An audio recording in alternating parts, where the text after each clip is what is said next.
एक बार फिर आज की ऑनलाइन कक्षा में आपका स्वागत है। कक्षा 10 के लिए आज एक नया चैप्टर शुरू करेंगे। क्षेत्रफल से संबंधित, वृत्तों से संबंधित क्षेत्रफल। वृत्तों से संबंधित क्षेत्रफल जो चैप्टर नंबर 12 है। आप पिछली कक्षाओं में वृत्त का क्षेत्रफल निकालना सीख चुके हो, वृत्त की जानकारी ले चुके हो, वृत्त से संबंधित आपको पूर्ण जानकारी है। तो यहाँ पर पहले हम उसको थोड़ा रिवाइज करेंगे, फिर हम आगे उसकी जानकारी लेंगे। तो आप देखिए, दिस इज वृत्त, ये एक वृत्त है, ये वृत्त की त्रिज्या। तो वृत्त का क्षेत्रफल, वृत्त का क्षेत्रफल आप बताइए कितना होता है वृत्त का क्षेत्रफल? सभी को पता है, नहीं पता तो ध्यान कर लें, pi r square, pi r square. इस चैप्टर के अंदर हम वृत्त के क्षेत्रफल के साथ साथ वृत्त से संबंधित क्षेत्रफल, इससे क्या भाव है, मतलब वृत्त को हम कितने हिस्सों में किस प्रकार से करेंगे ये देखिए। वृत्त, अब वृत्त का हम एक टुकड़ा ले लेते हैं, ये वृत्त का केंद्र O, ये त्रिज्या, ये भी त्रिज्या। अब इसका क्षेत्रफल कैसे निकालेंगे? इसको बोलते क्या है? त्रिज्या खंड। क्या बोलते हैं? त्रिज्या खंड। लघु, लघु का मतलब छोटा त्रिज्या खंड, और ये दीर्घ वृत्तखंड। तो त्रिज्या खंड का क्षेत्रफल क्या होता है? त्रिज्या खंड का क्षेत्रफल, ये देखिए, ये एक वृत्त का ही एक हिस्सा है और जो त्रिज्याओं से बना है।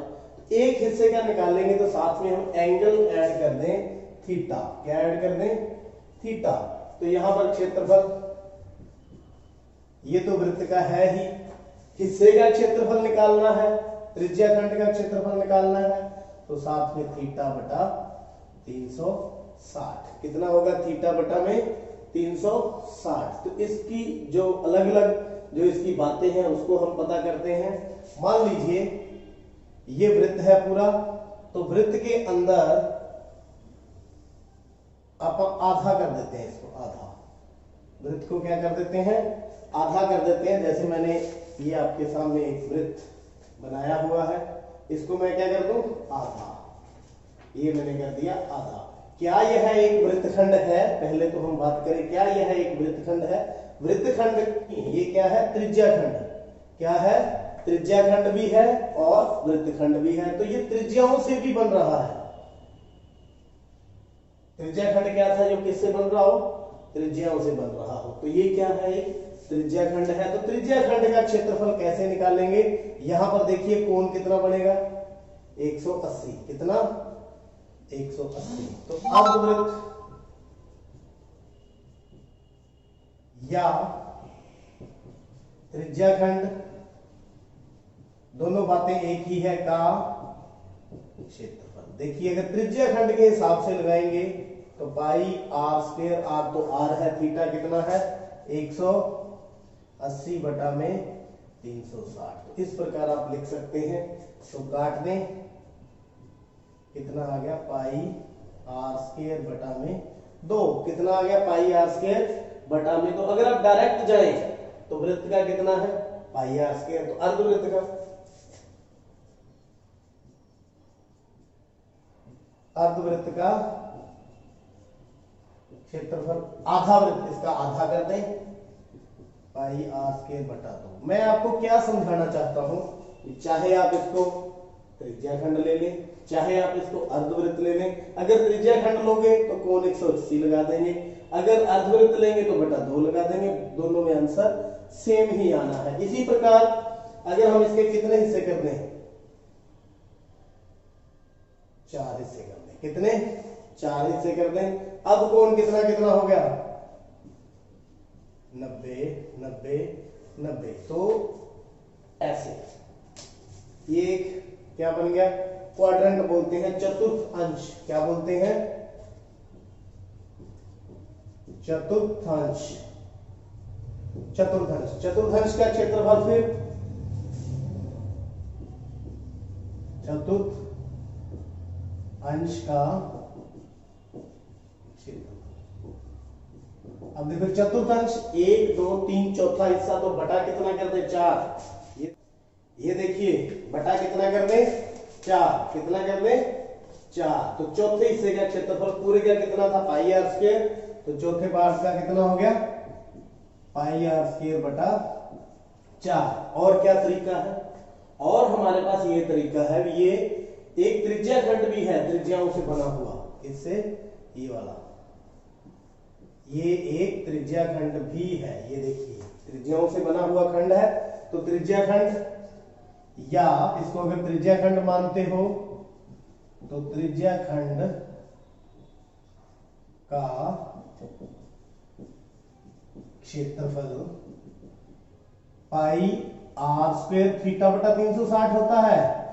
तो थीटा यहां पर कितना है 90, थीटा यहां पर कितना है 90, पाई आर स्क्वायर 90 बटा 360। बात फिर वही पाई आर स्क्वायर बटा 4। चाहे आप इसको चतुर्थांश मान लें, चाहे आप इसको त्रिज्या खंड मान लें, कोण वहां पर 90 हो जाएगा, तो सेम रहेगा। जैसा कि वृत्तों से संबंधित क्षेत्रफल की बात कर रहे हैं, तो ये वृत्त, ये त्रिज्या खंड, तो त्रिज्या खंड किस प्रकार से त्रिज्या खंड बनते हैं और उनका क्षेत्रफल निकलता है। अगर अर्धवृत्त है, या तो उसको त्रिज्या खंड मान लोगे, तो उसको क्या कर ले थीटा 180 मान ले। अगर वृत्तखंड मानते हैं तो अगर हम इसको अर्धवृत्त मानते हैं तो आधा वृत्त कर लो। तो इस प्रकार आप त्रिज्या खंड का क्षेत्रफल निकाल सकते हैं। अब देखते हैं वृत्तखंड क्या होता है।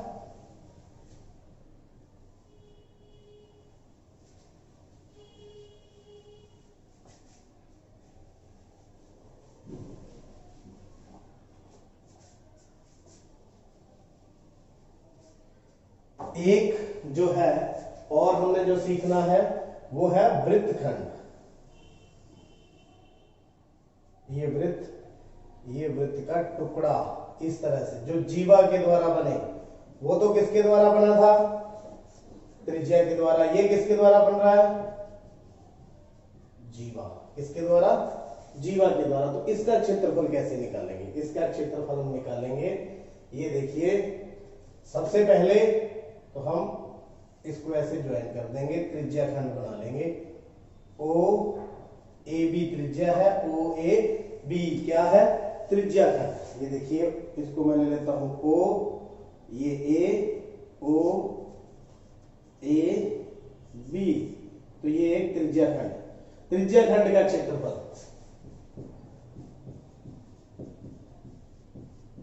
त्रिज्या खंड का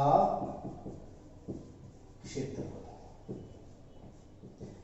क्या होता है पाई आर स्क्वायर थीटा बटा में 360, पाई आर स्क्वायर थीटा बटा में 360। ये तो हो गया पूरा, इस पूरे का क्षेत्रफल निकल गया, इस पूरे का। यहां एंगल कोई भी है, 90 की बजाय कोई एंगल है यहां पर थीटा। लेकिन हमें किसका निकालना है, ये शेडेड पोर्शन है, उसको क्या बोलते हैं वृत्तखंड। तो वृत्तखंड का क्षेत्रफल कैसे निकालेंगे, ये देखिए ये इस तरह का आपके पास त्रिज्या खंड था। अगर मैं त्रिभुज का क्षेत्रफल निकाल दूं, इस त्रिभुज का, ये क्या है त्रिभुज, कौन सी ओ ए बी, तो त्रिभुज ओ ए बी का क्षेत्रफल। अब इस त्रिभुज का क्षेत्रफल कैसे निकालेंगे, अगर कोण यहां पे कितना है थीटा, अगर कोण कितना है यहां पे थीटा 90 होगा तो ये राइट एंगल बन जाएगी, तो ये आधार भी वही होगा और लंब भी वही होगा। तो लेकिन यहां पर हमारे पास थीटा है, तो कौन सा फार्मूला लेते हैं 1/2 R square sine theta, R square sine theta. ये किसका क्षेत्रफल है त्रिभुज ओए का क्षेत्रफल। लेकिन ना तो हमने त्रिभुज का क्षेत्रफल निकालना है, ना हमें त्रिज्या खंड का क्षेत्रफल निकालना है, हमें क्या करना है वृत्तखंड का क्षेत्रफल। वृत्तखंड का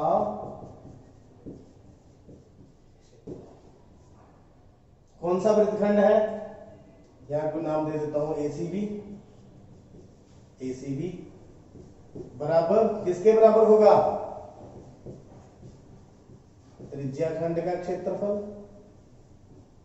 त्रिज्याखंड कौन सा ले लूं? OAB का क्षेत्रफल माइनस क्या है? त्रिभुज OAB का क्षेत्रफल। तो किसका आ जाएगा हमारे पास? ये देखिए, ये कंप्लीट था, ये कंप्लीट में से हमने ट्रायंगल त्रिभुज को माइनस कर दिया, तो किसका बच जाएगा? त्रिज्याखंड का क्षेत्रफल। इस प्रकार आप त्रिज्याखंड और वृत्तखंड का क्षेत्रफल आप निकाल सकते हैं। अब वृत्तखंड भी दो है, एक तो कौन सा है? लघु वृत्तखंड, और एक कौन सा है? दीर्घ वृत्तखंड। अब दीर्घ वृत्तखंड का क्या मतलब है? यहां पर इसके दो टुकड़े देखिए, एक तो इसका टुकड़ा ये और दूसरा टुकड़ा ये, तो इसके दो टुकड़े हैं। आप देख भी सकते हैं, ये है पूरा वृत्त। पूरे वृत्त को अगर मैं ऐसे कट दूं तो ये बड़ा वृत्तखंड और ये वाला छोटा वृत्तखंड, ये बड़ा वृत्तखंड, ये छोटा वृत्तखंड। तो बड़े वृत्त का कैसे निकालेंगे? बड़े वृत्त का देखो, इसका हम निकाल चुके हैं, इस हिस्से का हम निकाल चुके हैं। पूरे वृत्त का निकाल के इतना माइनस कर दें, तो दीर्घ वृत्त का क्षेत्रफल, दीर्घ वृत्तखंड का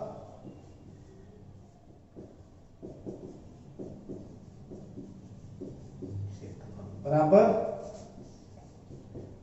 वृत्त का क्षेत्रफल पूरे का निकाल लीजिए माइनस लघु वृत्तखंड का क्षेत्रफल।